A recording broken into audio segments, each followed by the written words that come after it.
All right, how's it going, everyone? Coach Braden here with Look Like You Lift, and we're gonna be going through the stiff leg deadlift. So before we go into this exercise, you should go back and watch the video on how to deadlift. We have a 5-step sequence that you need to understand before you can do this exercise. So Preston, I'm gonna have you go ahead and just approach your bar, and we're gonna essentially do the 5-step setup that we go over with the deadlift. But the only change that we're gonna make, do you remember what rule number 1 was when we talked about the deadlift? What was rule number 1? Keep the bar over the middle of the foot, right? So the entire time that you do the deadlift, you need to make sure that it's over the middle of the foot. Otherwise, we're not gonna be able to produce as much force as we want. So now we're gonna change that rule, but we're gonna keep all the 5 steps exactly the same. This time, rule number 1 is going to be at the start of your movement where you don't touch the barbell is gonna be touching your shin.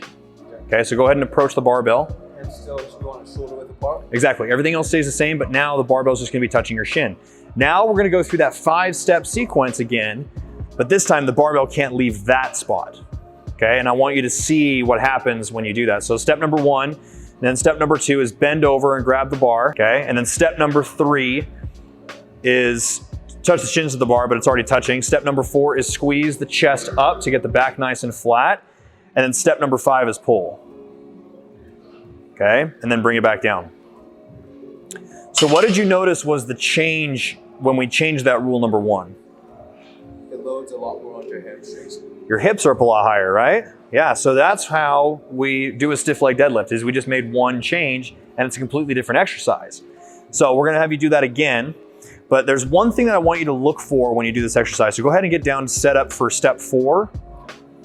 Now you know that you're set up correctly for this exercise when you feel a stretch in the hamstring. That's gonna involve having to really focus on getting your back flat and pointing your tailbone up to the wall as much as possible.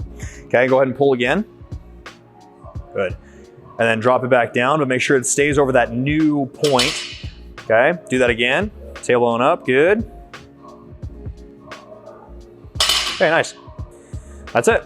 That is the stiff leg deadlift. This is kind of the beauty of having such a really good understanding of the main movements first. We can make a completely different exercise just from making 1 or 2 small adjustments. That's the stiff leg deadlift.